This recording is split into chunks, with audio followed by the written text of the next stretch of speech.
Good morning बच्चों, how are you. आप सभी कैसे हैं। आपका ऑनलाइन क्लासेज में स्वागत है श्री श्याम शिक्षण प्रशिक्षण महाविद्यालय में। तो हम आज लर्निंग एंड टीचिंग में अपना जो टॉपिक है वो कंटिन्यू रखते हुए उस पर चर्चा करने जा रहे हैं कि बुद्धि के बारे में हम चर्चा कर रहे थे। तो संवेगात्मक बुद्धि की विशेषताएं क्या है, सबसे पहले हम पढ़ेंगे कि संवेगात्मक बुद्धि की विशेषताएं क्या है। संवेग इमोशंस जो भाव प्रेम स्नेह प्रतीत करते हैं उससे संबंधित जो इंटेलिजेंसी है संवेगात्मक बुद्धि के अंतर्गत आती है। और हम आज उनका अध्ययन कर रहे हैं कि संवेगात्मक बुद्धि की मुख्य विशेषताएं क्या है और उन विशेषताओं को हम आज वन बाय वन एक एक का अध्ययन करेंगे।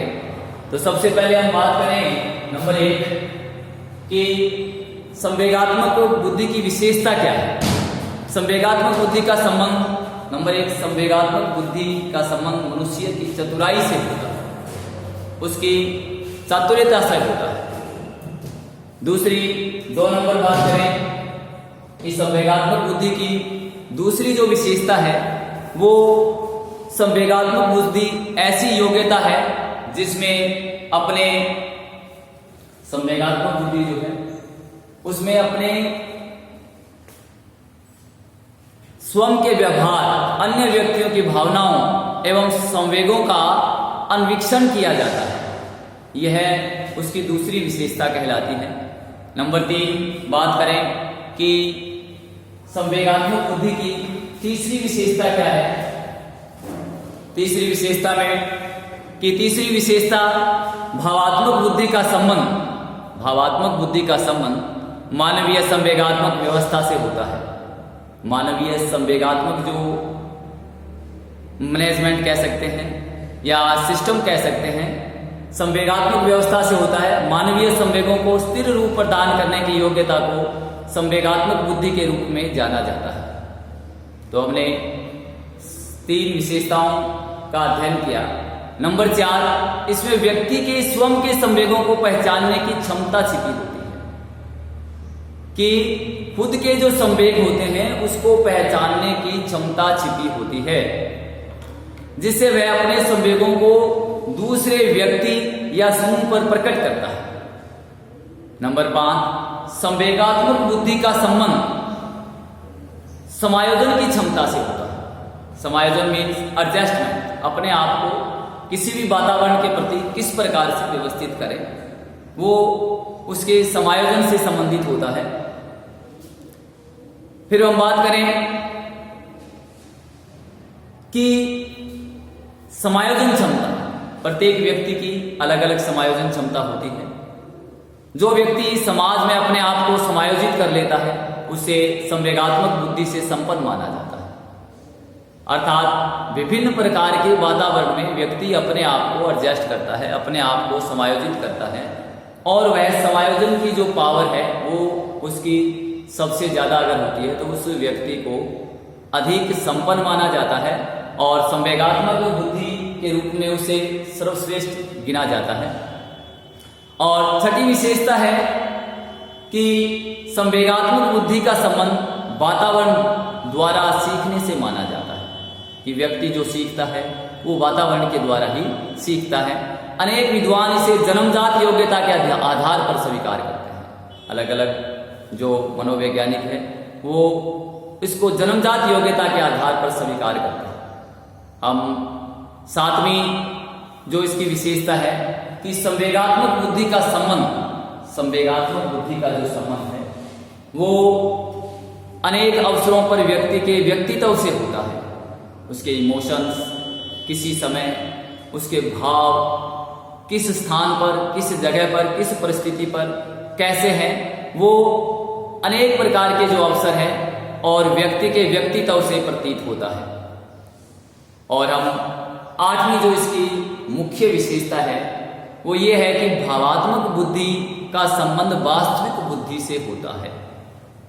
सामान्य रूप से भावात्मक बुद्धि रखने वाला व्यक्ति सामान्य बुद्धि की दृष्टि से भी योग्य एवं प्रभावशाली होते हैं। अर्थात भावात्मक बुद्धि रखने वाले व्यक्ति सामान्य बुद्धि की दृष्टि से योग्य एवं प्रभावशाली होते हैं कि उसकी भावनाओं पर डिपेंड करता है कि वो किस प्रकार का इमोशन कहाँ प्रकट करता है। नंबर नेक्स्ट जो है 9, संवेगात्मक बुद्धि का संबंध भावी कैरियर की सफलता एवं संपन्नता से होता है।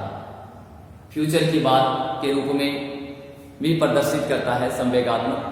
तो आज हमने संवेगात्मक बुद्धि की विशेषताओं के बारे में, ये इसकी मुख्य 9 विशेषताएं थी, इसके बारे में पढ़ा।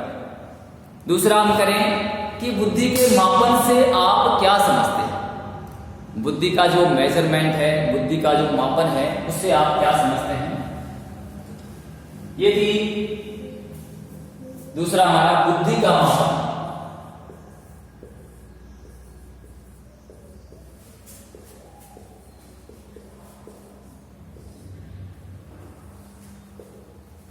कि बुद्धि का मापन किस प्रकार से किया जा सकता है। सबसे पहले हम बात करें, क्या इसको मापा जा सकता है। हाँ, बिल्कुल इसको मापा जा सकता है। इसको विभिन्न प्रकार के टेस्टों के माध्यम से, विभिन्न प्रकार के परीक्षण के माध्यम से, विभिन्न प्रकार के कौशल के माध्यम से हम यह अनुमान लगा सकते हैं, हम ये मापित कर सकते हैं कि अमुक व्यक्ति में किस प्रकार की या कितने IQ लेवल की जो बुद्धि उसमें उपस्थित है। तो हम बात करें कि बुद्धि का मापन, मेजरमेंट ऑफ इंटेलिजेंस, भौतिक तथा मानसिक मापन में बहुत अंतर होता है। भौतिक मापन प्रत्यक्ष मापन होता है, जबकि मानसिक मापन परोक्ष मापन होता है। हम बुद्धि को सीधे नहीं माप सकते क्योंकि यह कोई भौतिक वस्तु नहीं है, अपितु एक अमूर्त गुण है। क्या है? अमूर्त गुण है, व्यक्ति की उन मानसिक क्रियाओं के आधार पर जिनका संबंध बुद्धि से होता है। इसका मापन किया जा सकता है, परंतु मानसिक क्रियाओं का भी सीधा अध्ययन करना संभव नहीं है। मानसिक क्रियाएं हैं, उनका सीधा अध्ययन करना क्या नहीं है, संभव नहीं है। हम व्यक्ति के व्यवहार के आधार पर उसकी मानसिक योग्यताओं का पता लगाने का प्रयास करते हैं। बुद्धि का मापन का जो इतिहास है उसके बारे में, बुद्धि मापन का संक्षिप्त इतिहास।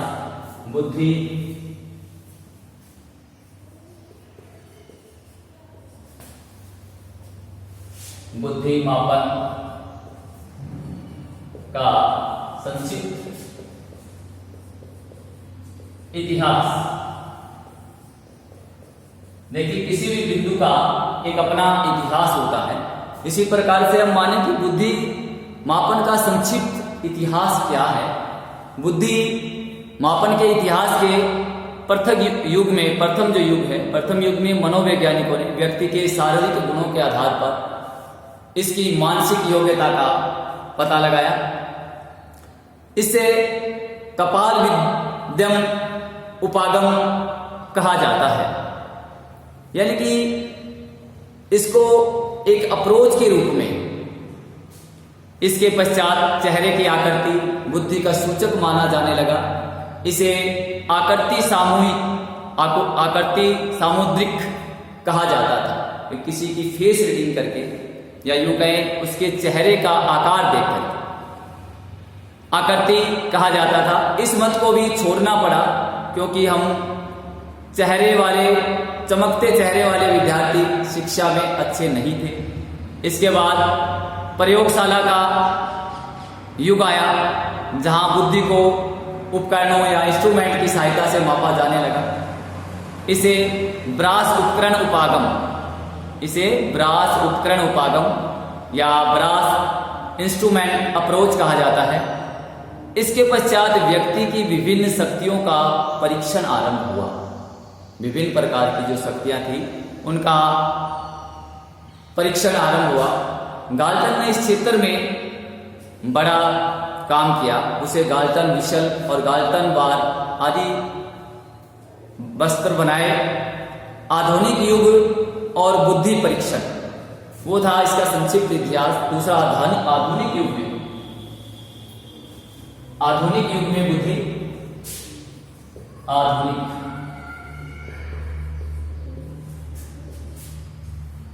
आधुनिक युग जो था कि आधुनिक युग और बुद्धि परीक्षण, आधुनिक युग और बुद्धि परीक्षण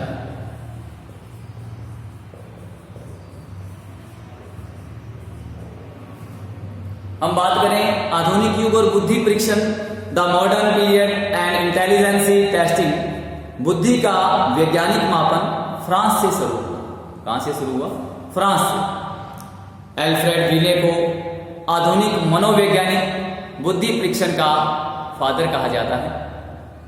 15 वर्ष के कठिन परिश्रम के बाद, उनका 15 वर्ष का जो कठिन परिश्रम, उसके बाद पहला बुद्धि परीक्षण सन 1905 में। कब? पहला बुद्धि परीक्षण, पहला बुद्धि परीक्षण जो सन 1905 में,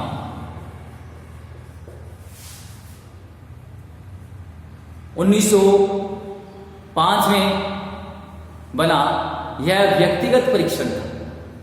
कौन सा था? व्यक्तिगत परीक्षण था, जो केवल बच्चों के लिए था। साइमन ने भी इन्हें सहयोग दिया, इसलिए इसे बीने साइमन बुद्धि परीक्षण कहा जाता है। इसलिए इसको क्या कहा जाता है? बीने साइमन बुद्धि परीक्षण कहा जाता है। अब हम बात करें कि आप बुद्धि लब्धि से क्या समझते हैं? बुद्धि लब्धि,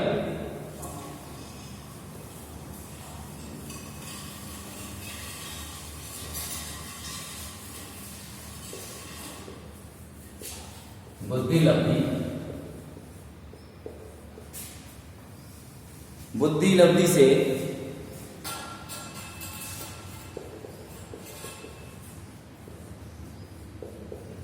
इंटेलिजेंस इक्वायर्ड, बुद्धि लब्धि से आप क्या समझते हैं? बुद्धि लब्धि वह है जो किसी व्यक्ति की योग्यता या प्रतिभा की मात्रा को बताती है। हम यूं कहें कि बुद्धि लब्धि वह जो किसी व्यक्ति की योग्यता या प्रतिभा की मात्रा बतलाती है, अथवा किसी व्यक्ति के पास बुद्धि की कितनी मात्रा है, उसकी माप करना ही उस व्यक्ति की बुद्धि लब्धि जानना है। बुद्धि लब्धि से वास्तविक आयु तथा मानसिक आयु के, वास्तविक आयु तथा मानसिक आयु के पारस्परिक संबंध तथा विकासात्मक गति का ज्ञान होता है। वास्तविक आयु तथा जो मानसिक आयु है उसका क्या ज्ञान होता है? हमें एक संबंध या विकासात्मक गति का ज्ञान होता है। और बुद्धि लब्धि ज्ञात करने का एक सूत्र भी दिया, एक सूत्र बुद्धि लब्धि ज्ञात करने का, मानसिक आयु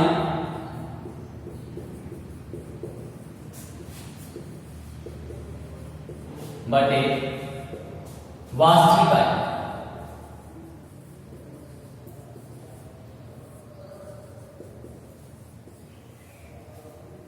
वास्तविक और मानसिक आयु का संबंध, और इसको कुछ सूत्र को सिंपल बनाने के लिए से 100 से मल्टीप्लाई कर सकते हैं।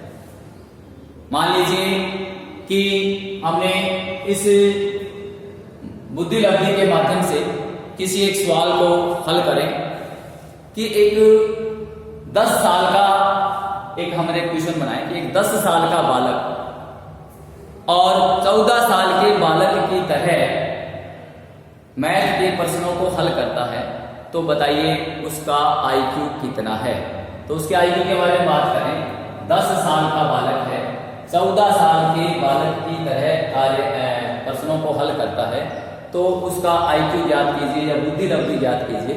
तो इस सूत्र के माध्यम से हम इस प्रश्न को हल कर सकते हैं, या आप भी पहले करके बता सकते हैं कि इस सूत्र में वास्तविक आयु को मानसिक जो आयु है उसको मेंटल एज MA, या फिर हम यूं कहें कि वास्तविक आयु के लिए हम CA से भी लिख सकते हैं, MA/CA chronological age into 100, MA into CA into 100 से हम करें तो ये फार्मूला मेंटल एज बटे क्रोनोलॉजिकल एज और गुना में 100 से करें तो पहले उस प्रश्न को हम हल कर सकते हैं कि 10 वर्ष का बालक 14 साल के बालक की तरह कार्य करता है, तो उसकी आईक्यू लेवल कितना है या उसकी बुद्धि लब्धि को बताइए। हम उसको बुद्धि लब्धि के सूत्र के माध्यम से आईक्यू का जो सूत्र है MA/CA 200, अब MA बता रहा है इसकी 14 और क्रोनोलॉजिकल एज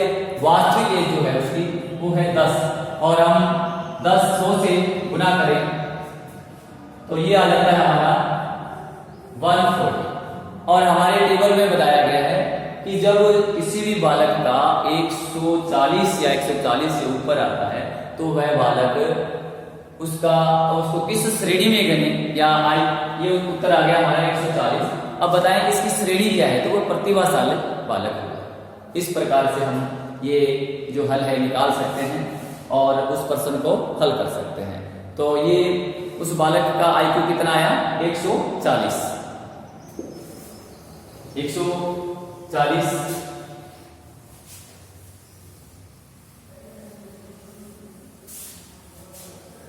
इस प्रकार से हम विभिन्न प्रकार के जो सवाल हैं उनको हल कर सकते हैं।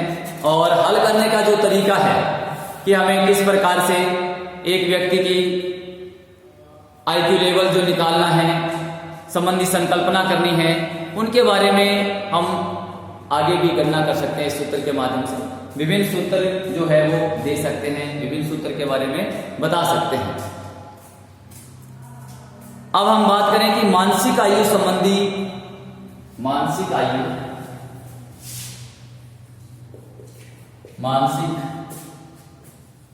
आयु संबंधी संकल्पना, आयु संबंधी संकल्पना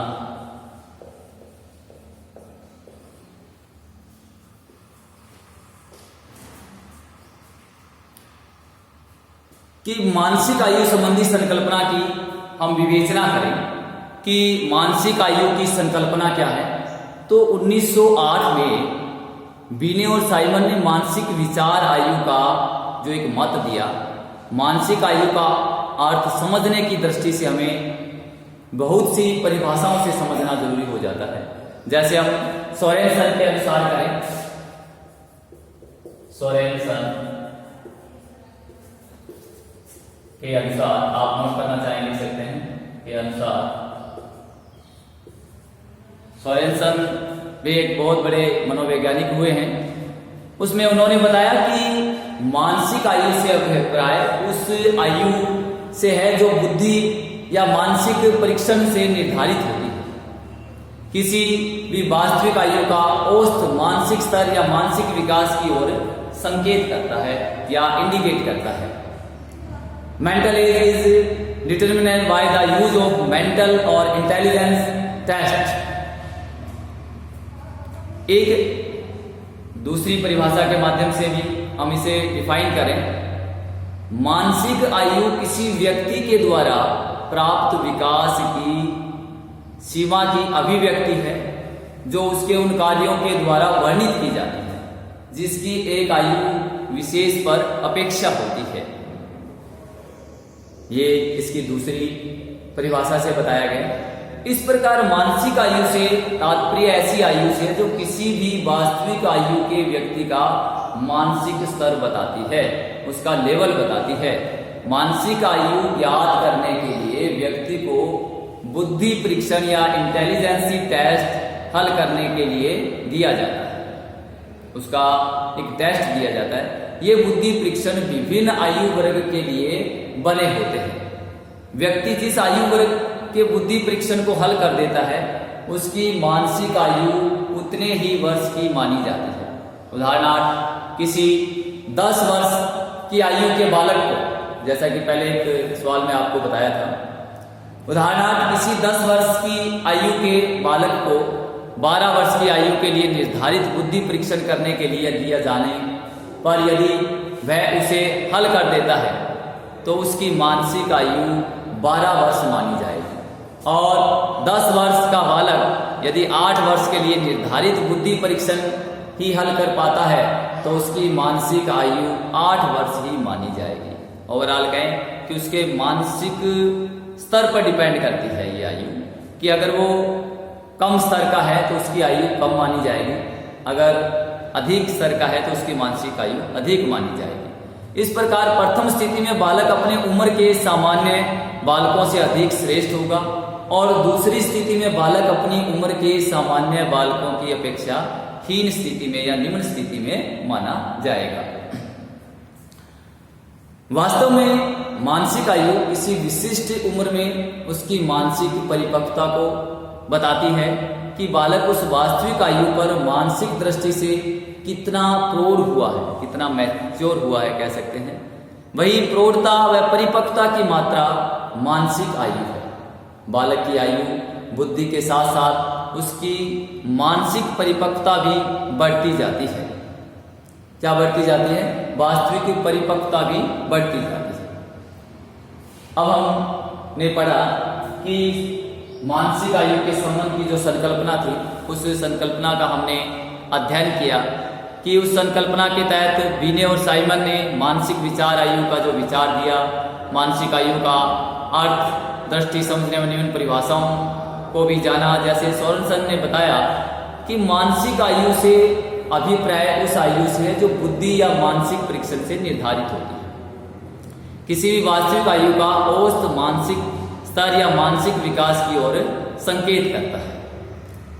फिर हमने पढ़ा दूसरी परिभाषा में कि मानसिक आयु किसी व्यक्ति के द्वारा प्राप्त विकास की सीमा की अभिव्यक्ति है जो उसके कार्यों के द्वारा वर्णित की जाती है, जिसकी एक आयु विशेष पर अपेक्षा होती है। इस प्रकार मानसिक आयु से तात्पर्य ऐसी आयु से जो किसी भी वास्तविक आयु के व्यक्ति का मानसिक स्तर बतलाती है। तो ये हमने अभी इस टॉपिक के अंतर्गत पढ़ा। अब हम आगे जो टॉपिक है कि सृजनात्मक तथा बुद्धि में क्या संबंध है, सृजनात्मकता तथा बुद्धि में संबंध क्या है, उसके बारे में हम पढ़ें।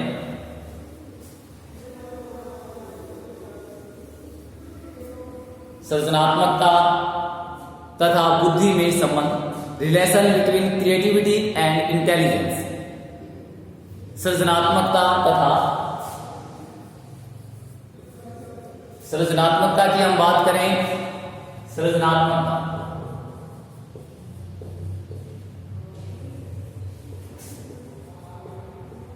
तथा बुद्धि में संबंध।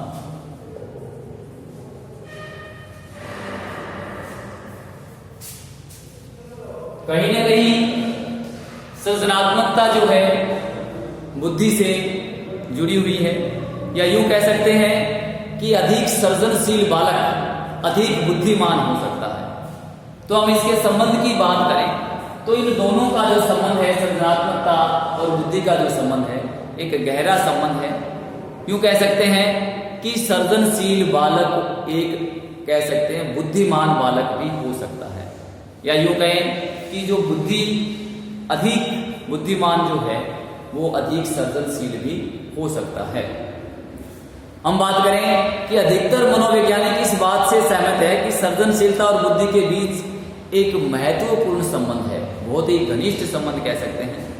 सृजनशील व्यक्ति बुद्धिमान प्रतीत होता है। बुद्धि और सृजनशीलता के संबंध के बारे में सामान्य जो रिजल्ट या निष्कर्ष ये है कि सृजनात्मक होने के कारण बुद्धि का निश्चित स्तर अनिवार्य है।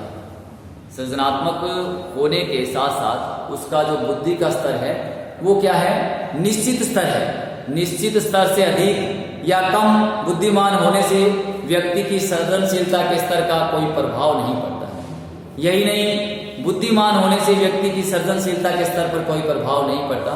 यह नहीं है, कभी कभी आश्चर्यजनक रूप से बहुत कम होता है। बुद्धि परीक्षणों द्वारा मापे गए बुद्धि स्तर से भी अधिक महत्वपूर्ण बात यह है कि सृजनात्मक व्यक्ति जितनी भी उसकी बुद्धि है उसका कितने प्रभावशाली ढंग से प्रयोग करता है, जितनी बुद्धि है वो सृजनशीलता में कितना उस पर प्रभावी करता है, उस बात का हमें देखना होता है, नोट करना होता है। और प्राय ये देखा भी गया है कि कुछ व्यक्तियों में उच्च सृजनात्मकता होती है परंतु उनका बौद्धिक स्तर निम्न होता है। हमने शिल्पकारों को ले सकते हैं, किसी भी अन्य जो उदाहरण है उनको ले सकते हैं। इस प्रकार से यह भी आवश्यक नहीं है कि जिनका बौद्धिक स्तर उच्च हो उसे सृजनात्मकता भी उच्च की हो। उच्च बौद्धिक स्तर और उच्च सृजनात्मकता का साथ साथ चलना बाह्य कारकों पर निर्भर करता है। यानी दोनों का जो रिलेशन है दोनों ही कंडीशन में अलग अलग है कि बाह्य कारकों पर निर्भर करता है। सृजनात्मकता शून्य में क्रियाशील हो सकती है, इसमें पूर्व अर्जित ज्ञान का उपयोग होता है। इस ज्ञान का उपयोग बौद्धिक क्षमताओं से संबंधित है। किनसे संबंधित है? सृजनात्मक बौद्धिक क्षमताओं से संबंधित है। अतः सृजनात्मकता और बुद्धि का समन्वय स्वाभाविक है। उनका सर्जन क्या एक सर्जनात्मक व्यक्ति के लिए तीव्र बुद्धि आवश्यक है? हम बात करें कि क्या तीव्र बुद्धि वाले सभी व्यक्ति सृजनात्मक होते हैं? ये प्रश्न हमारे सामने जब आते हैं। इन प्रश्नों का उत्तर ढूंढने के लिए आज विद्वान बड़े पैमाने पर शोध कार्य में लगे हुए हैं, रिसर्च में लगे हुए हैं। भारत तथा भारत के बाहर बड़ी शीघ्रता से इस दिशा में शोध कार्य हो रहे हैं, किंतु अब तक कोई निश्चित परिणाम नहीं मिल सका है। कुछ शोध कार्यों से बुद्धि तथा सृजनात्मकता के बीच उच्च धनात्मक सहसंबंध और कुछ अध्ययनों से शून्य सहसंबंध का पता चलता है। अतः यह आवश्यक नहीं कि जो छात्र अधिक बुद्धि लब्धि रखता है उसमें अधिक सृजनशीलता हो सकती है। तो आज हमने पढ़ा कि सृजनात्मकता तथा बुद्धि में संबंध क्या है और यह भी बताया कि इनका एक स्वाभाविक संबंध है और अलग अलग परिस्थितियों में कह सकते हैं कि इनके संबंध में एक महत्वपूर्ण जो घटक है वो बाह्य कारक निर्भर करता है। गैट, जेल्स तथा जैक्सन ने प्रचलित बुद्धि परीक्षणों तथा सृजनात्मकता की परीक्षाओं के बीच संबंध जानने का प्रयास किया। शिकागो स्थित एक विद्यालय के कुछ छात्रों को दो समूह में बांटा गया। एक समूह में